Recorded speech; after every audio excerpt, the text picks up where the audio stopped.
बिस्मिल्लाहिर्रहमानिर्रहीम। नाम को आप स्वीकार करें। किशनगंज की पावन धरती पे आप आए हैं, आपका अभिनंदन है, स्वागत है। मैं क्वेश्चन करने से पहले एक बात बता देना चाहता हूं कि मेरा नाम है मनीष कुमार जालान, मेरी प्लाईवुड की फैक्ट्री है और उसमें हम 3 पार्टनर हैं, एक मुस्लिम पार्टनर भी उसमें है। मेरा बिजनेस 18 साल से उनके साथ है। कभी धर्म के कारण कभी कोई कंट्रावर्सी हमारे बीच में नहीं आई है और भगवान के आशीर्वाद से मैं चाहता हूं कि आगे भी नहीं आएगा। मेरा प्रश्न आपसे है कि सनातन धर्म और इस्लाम में क्या समानता है, उसके बारे में मुझे थोड़ा सा क्लियरिफिकेशन। भाई साहब का सवाल है कि उसकी प्लाईवुड की फैक्ट्री है, 3 पार्टनर, एक पार्टनर मुसलमान है, कभी भी कंट्रोवर्सी नहीं है और इंशाल्लाह नहीं आएंगी। उनका सवाल है कि सनातन धर्म और इस्लाम में क्या यकसानियत है, वो जानना चाहते हैं। हिंदू मज़हब की सबसे अहम किताब है वेदा। दयानंद सरस्वती ने सनातन धर्म को और आम किया और वो सही कहते हैं कि हमें मानना चाहिए वेद। वेद सबसे ऊंची किताब है। स्मृति और श्रुति। श्रुति मतलब जो भगवान की तरफ से, स्मृति मतलब जो इंसानों ने लिखी है। श्रुति में आता है वेद और उपनिषद। तो सनातन धर्म के मुताबिक और इस्लाम के मुताबिक भी आप देखेंगे दोनों में खुदा के बारे में, ईश्वर के बारे में, अल्लाह के बारे में जो लिखा है वो यकसा है। आप जब पढ़ेंगे छंदोग्य उपनिषद चैप्टर नंबर 6 सेक्शन नंबर 2 श्लोक नंबर 1 में लिखा हुआ है संस्कृत में, एकम एविदित्यम, खुदा एक है, भगवान एक है, दूसरा नहीं है। लिखा है स्वतः उपनिषद में चैप्टर नंबर 6 श्लोक नंबर 9 में, नाचस्य कसिज जनिता न चदीपा, कि उस ईश्वर का कोई रब नहीं, उस ईश्वर के कोई वालिदैन नहीं, उससे ऊंचा कोई नहीं, उसका कोई वालिदैन है, कोई वालदा है। लिखा है स्वतः उपनिषद में चैप्टर नंबर 4 वर्स नंबर 19 में, न तस्य प्रतिमा अस्ति, उस ईश्वर की कोई प्रतिमा नहीं। प्रतिमा संस्कृत लफ्ज है जिसके मानी अक्स, picture, painting, photograph, idol, statue, sculpture. तो लिखा है उस ईश्वर, उस भगवान की कोई प्रतिमा नहीं, कोई अक्स नहीं, कोई पिक्चर नहीं, कोई पेंटिंग नहीं, कोई पोर्ट्रेट नहीं, कोई आइडल नहीं, कोई स्कल्पचर नहीं, कोई स्टैच्यू नहीं। आगे जब आप पढ़ते हैं ये सारी चीज़ें कुरान में भी लिखी है, मैं उसके ऊपर आऊँगा। ये है ईश्वर के बारे में जो लिखा गया है। उसी तरीके से अब आगे जब पढ़ेंगे यजुर्वेद चैप्टर नंबर 40 वर्ष नंबर 8 और 9 में, उसमें लिखा है अंधात्म प्रविशंति या असंभूति उपास्ते। अंधात्म मीन्स अंधकार, प्रविशंति मतलब दाखिल होना, अंधात्म प्रविशंति या असंभूति उपास्ते, वो अंधकार में दाखिल हो रहे हैं जो लोग असंभूति की पूजा करते। असंभूति मतलब नेचुरल थिंग्स लाइक हवा, पानी, आग, जो नेचुरल थिंग की पूजा करते हैं जैसे हवा, पानी, आग, वो अंधकार में दाखिल हो रहे। और वो श्लोक का कंटिन्यू होता रहा है, वो लोग और घोर अंधकार में दाखिल हो रहे जो संभूति की पूजा करते। संभूति मतलब इंसान की बनाई हुई चीजें, टेबल, चेयर, आइडल, मूर्ति, इसकी पूजा करेंगे तो और घोर अंधकार में दाखिल होंगे। और लिखा है ऋग्वेद में जिल्द number 1 hymn number 164 verse number 46, एकम सत्य विप्र बहुधा विदांते, सत्य एक है, खुदा एक है, एकम सत्य विप्र बहुधा विदांते। लोग, विद्वान लोग उस ईश्वर को कई अलग नाम से पुकारते हैं, ईश्वर को कई अलग नाम से पुकारते। यही चीज लिखा है कुरान में जो मैंने जिक्र किया हूं, सूरह इसरा में सूरह नंबर 17 आयत नंबर 110, कुलिदुल्लाह विदुर्रहमान अयमा तदु फलाल उस्मान हसना, चाहे कहो अल्लाह या रहमान, उसे अच्छे नाम से पुकारो क्योंकि अल्लाह के सारे अच्छे नाम हैं। लेकिन ऐसी कई मिसाल दी गई। ऋग्वेद आप पढ़ेंगे, ऋग्वेद जिल्द नंबर 2 चैप्टर नंबर 1 श्लोक नंबर 3 में पढ़ेंगे, उसमें एक एट्रीब्यूट दिया गया है ब्रह्मा। ब्रह्मा कहते हैं बनाने वाले खुदा को, ब्रह्मा कहते हैं बनाने वाले खुदा को। हमें कोई एतराज नहीं अगर कोई कहता है कि ईश्वर बनाने वाला है, उसका तर्जुमा करते अरबी में हो जाता है खालिक, हमें कोई एतराज नहीं।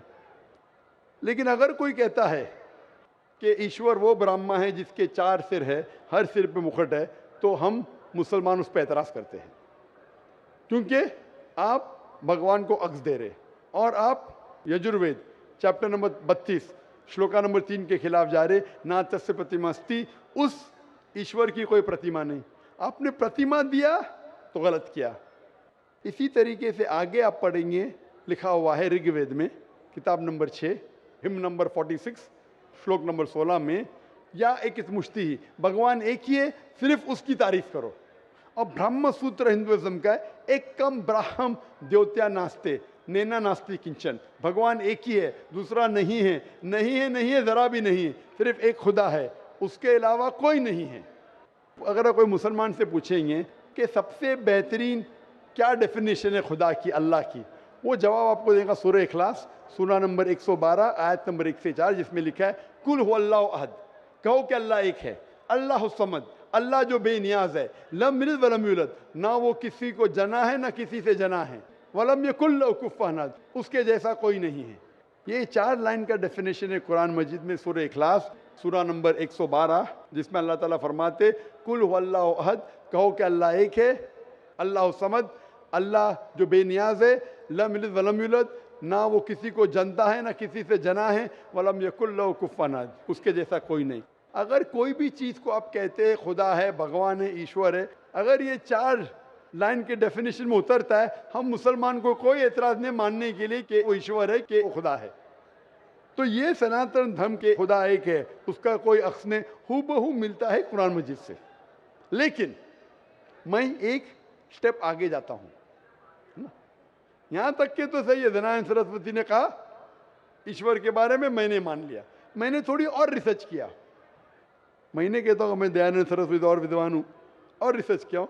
रिसर्च में लिखा है वेद में, पुराना में, कि एक आखिरी अवतार आने वाले हैं।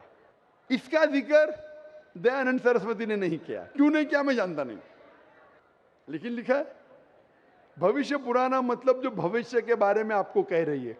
अगर आप पढ़ेंगे वेद और भविष्य पुराना और बाकी पुराना, कई जगह आखिरी पैगंबर मोहम्मद सल्लल्लाहु अलैहि वसल्लम का जिक्र है।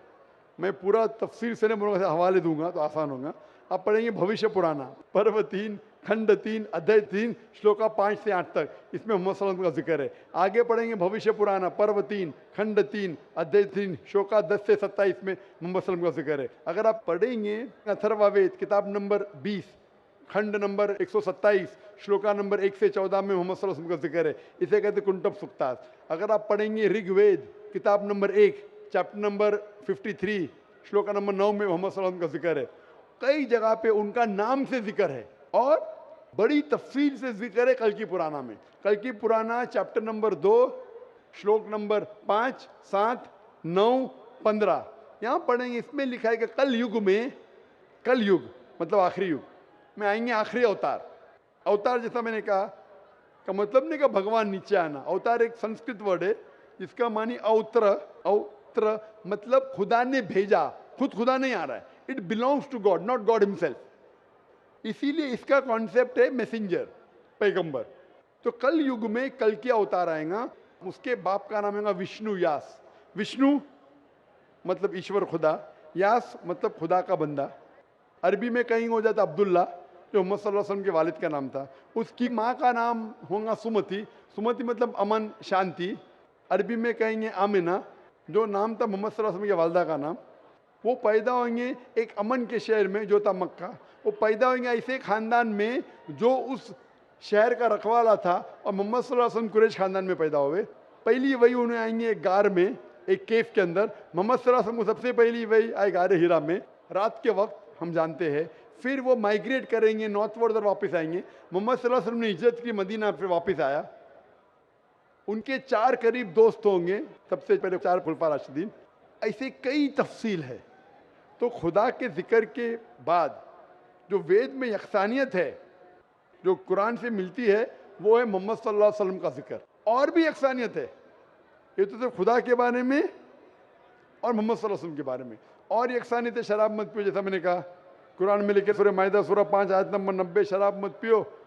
मनुस्मृति चैप्टर नंबर 9 श्लोक नंबर 225 में लिखा है। कुरान में लिखा है जुआ मत खेलो, सूरह माइदा सूरह 5 आयत नंबर 90। मनुस्मृति चैप्टर नंबर 9 श्लोक नंबर 225 में जुआ मत खेलो। हिजाब पहनना चाहिए, कुरान में लिखा है सूरह नूर सूरह नंबर 24 आयत नंबर 30 और 31। ऋग्वेद में लिखा है जिल्द नंबर 8 में। इस तरीके से कई यकसानियत, सबसे अहम 2 यकसानियत है पुनर्जन्म, वेद में कुरान में।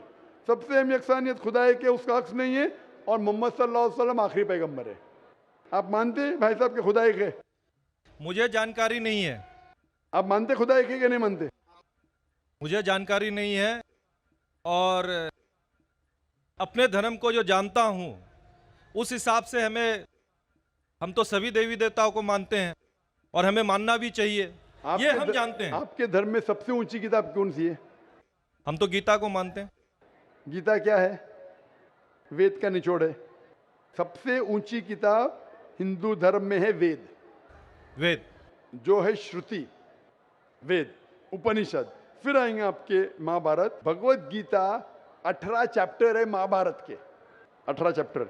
महाभारत का एक हिस्सा है। श्री कृष्ण अर्जुन को सलाह देते हैं क्या करना चाहिए, वो उसे कहते हैं भगवत गीता। आप समझे ना? कहते हैं ये निचोड़ है वेद का, लेकिन वेद तो पहले समझो आप, बराबर ना? तो वेद में जब लिखा है इतना खास तौर के कि भगवान एक है, तो आप क्यों इतने देवी देवता में मानते नहीं? ये तो आपको तहकीक करना पड़ेगा ना। तो मैं जो कह रहा हूँ उसे लिखिए, या ऑलरेडी अवेलेबल है किताब में, किताब जाइए पढ़िए, वेद पढ़िए। ये जाकिर मुंबई से आया बेगम बाकी तो नहीं कर रहा है, हवाला दे रहा है इधर से उधर, मैं भी फेंक रहा है। नहीं नहीं, हो सकता है ना फेंक रहा हूँ। नहीं, आप जितनी बात को बोल रहे हैं पीस टीवी में भी देखता हूँ। देखते माशाल्लाह। हाँ, तो अब आप वेद के बारे में बोले हैं और बताए हैं, आपका चैप्टर नंबर और पन्ना नंबर तो मेरे दिमाग में आया नहीं कि ठीक है बोल रहे हैं तो कुछ होगा उसमें, कुछ तो होगा, कुछ तो कुछ होगा, कुछ ना कुछ होके छोड़िए, मत तहकीक कीजिए। नहीं, क्या अब गलत करूंगा, या सही? अब नहीं, करेंगे, अब करेंगे। कितने दिन में कंप्लीट करेंगे? एक हफ्ते में कर लूंगा, कोई बड़ी बात थोड़ी। एक हफ्ते में मैं आपके पार्टनर से पूछूंगा। आपने बोला अब तक कंट्रोवर्सी नहीं हुई। मेरा कंट्रोवर्सी होना जरूरी नहीं है, आप उसको अच्छाई की तरफ लेके आओ, वो आपको अच्छाई की तरफ लेके आएगा। कंट्रोवर्सी नहीं करना। अगर आदमी बोला 2 जमा 2 5, अरे जान दे यार, मेरा पार्टनर मुझे ज्यादा पैसा दे रहा है, 5 रुपया दे रहा है, 2 जमा 2 5, तो गलत है। ये गलत है तो बोलना चाहिए। कंट्रोवर्सी नहीं होना अच्छी बात नहीं, कंट्रोवर्सी होके सच्ची राह पे लेके आना अच्छी बात है। आप समझ रहे नहीं? तो आपके पार्टनर से कहो, इतने 18 साल से आपके पार्टनरशिप किए, अभी आप एक हफ्ते में तहकीक करेंगे जाकिर क्या बोलता है, और पार्टनर से डिस्कस करो, बराबर ना? आप ठीक बोल रहे हैं। मेरे पार्टनर का नाम भी मैं बताना चाहूंगा। बता सैयद मजरूल हसन साहब नाम है उनका। सैयद मजरूल हसन साहब, तो लाखों लोग सुन लिए ना। हाँ, तो सैयद मजरूल हसन साहब को और हमारे से 15 साल बड़े भी हैं, मेरे से 15 साल बड़े भी हैं। हाँ। हमारी डिस्कस होती है, सब चैप्टर पर डिस्कस होती है, परंतु मैंने क्या कहा कि हमारे बीच में किसी तरह का कोई भी कंट्रोवर्सी नहीं होता है। और आपने वेद के बारे में बताया, जरूर मैं वेद को भी पढ़ूंगा। कंट्रोवर्सी नहीं है, कंट्रोवर्सी नहीं, यकसानियत है। आज कुछ आपसे लेके जा रहा हूं, मैं देखे नहीं जा रहा हूं, मैं आपसे लेके जा रहा हूं। मेरे मन में जिज्ञासा थी, मैं आपसे क्वेश्चन किया, आपने मेरे क्वेश्चन का जवाब दिया, इसके लिए मैं धन्य हूं। और मैं अपने जो आप वेद के बारे में बोले, मैं जरूर उसको पढ़ूंगा और 7 दिन में ही पढ़ूंगा इंशाअल्लाह। आप पढ़िए, तहकीक कीजिए, लेके जा रहे। अगर आप कबूल करेंगे तो मुझे देके भी जाएंगे सवाब इंशाअल्लाह। मेरा प्रणाम को फिर स्वीकार करें आप। इसी के साथ मैं अपने शब्दों को विराम देता हूं।